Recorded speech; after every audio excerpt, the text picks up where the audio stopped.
Hello and welcome to another Skaredcast hobby update. So we're going to be looking at what has happened so far in January and February. Lots of stuff to talk about. Let's dive right in.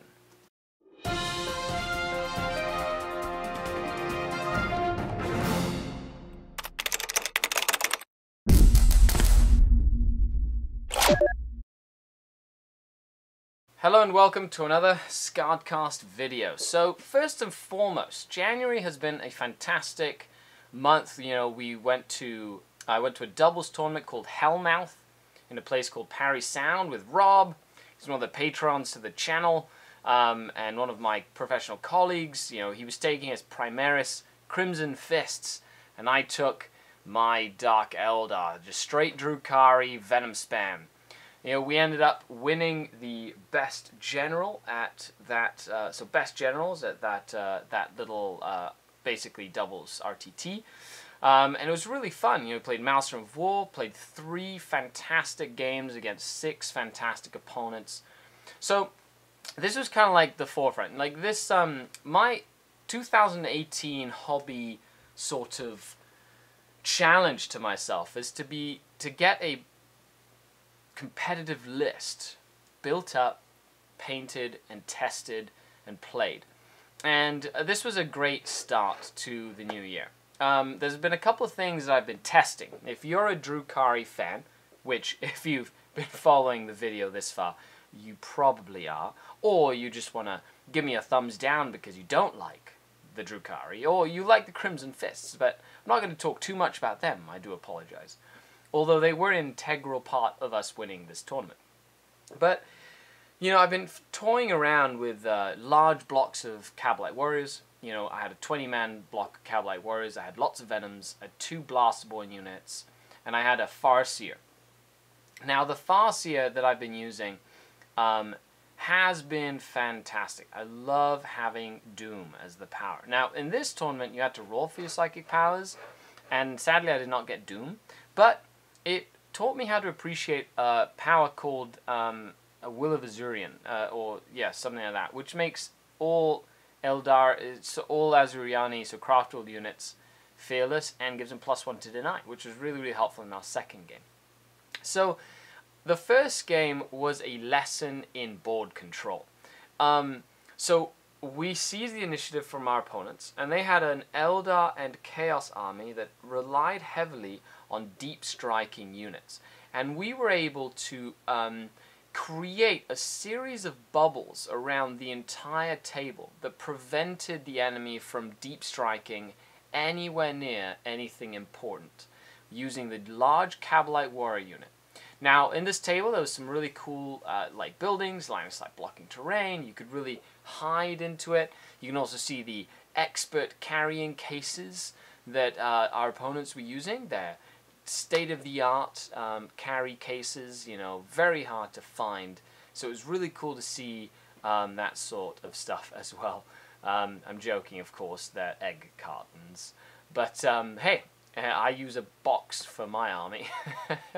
So the Venoms were fantastic in this tournament.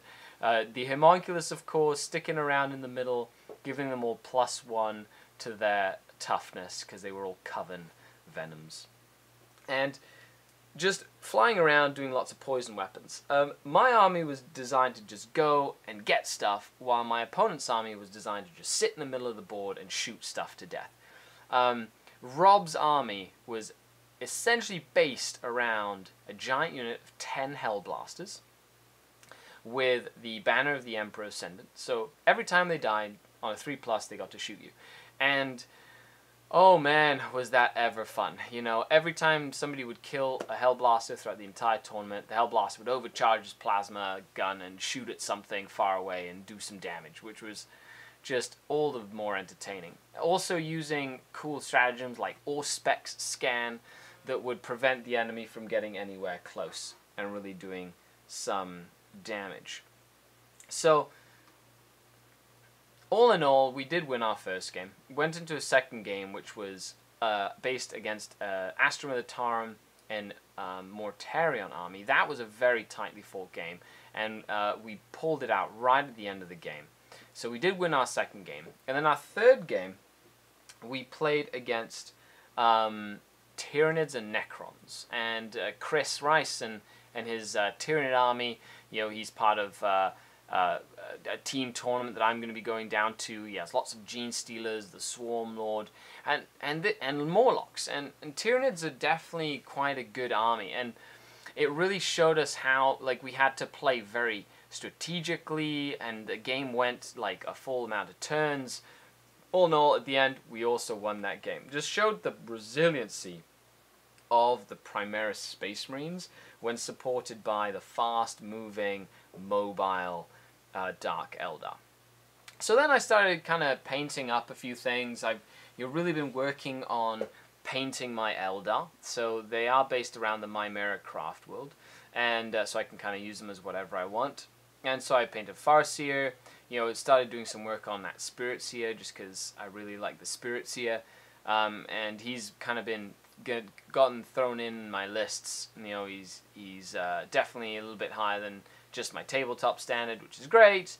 I'm having a lot of fun just kind of picking out all the gems and the robes and things like that. So hobby-wise, I'm very much enjoying painting a lot more than I used to.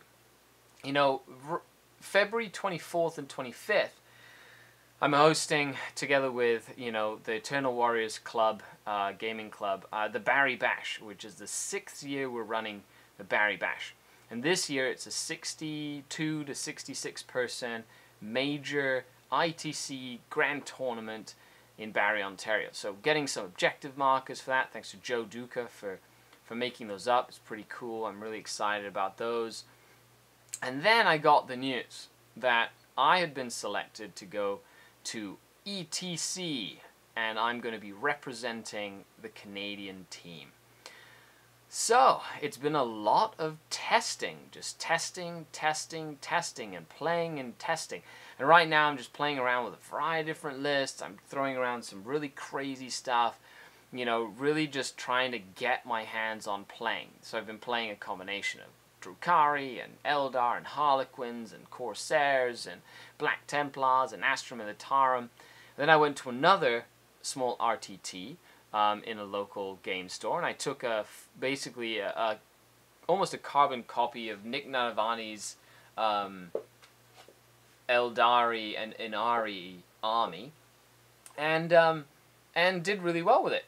Definitely kind of switched a few things around, threw in some Wraith Guard, and had less Dark Reapers, and had some some Dire Avengers in there, and had a lot of fun. 3 little games. The last game was really tough. There was some good competition out there, like Tori's army, which was a combination of Space Wolves and Leviathan Dreadnought, and lots of Razorback assault cannon Razorbacks. We also had a Custodes army come in, which was really cool, seeing a very elite army go toe-to-toe with the best in terms of just gameplay. And all in all, the last couple of months I've had a lot of fun getting involved with the community and getting involved with not only fostering the hobby, but really kind of fueling that fire, that passion.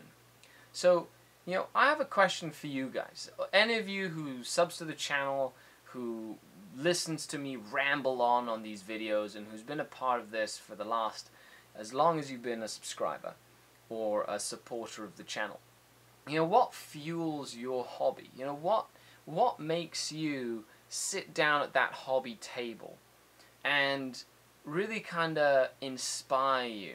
Is it the lore? Is it the prospect of beating your friends? Is it the community aspect of being a part of the hobby? I'm curious. What makes it tick for you? So leave a comment down below, and don't forget that we all have that passion. We all do the painting. We all do the playing. So it's very cool to kind of come together as a community and find something that's going to unite us. Other than that, thanks a lot for tuning in, guys. Check the link for the Patreon page. Huge shout out to all the folks on Patreon. The Spire, the Dark City. Skari out.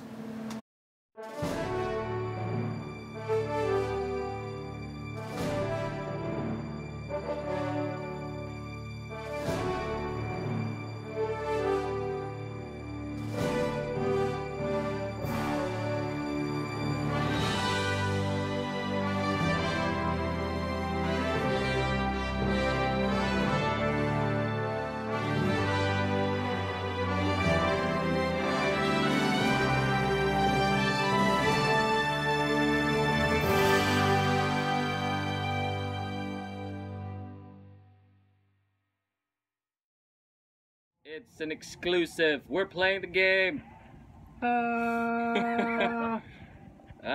Lots of shooting.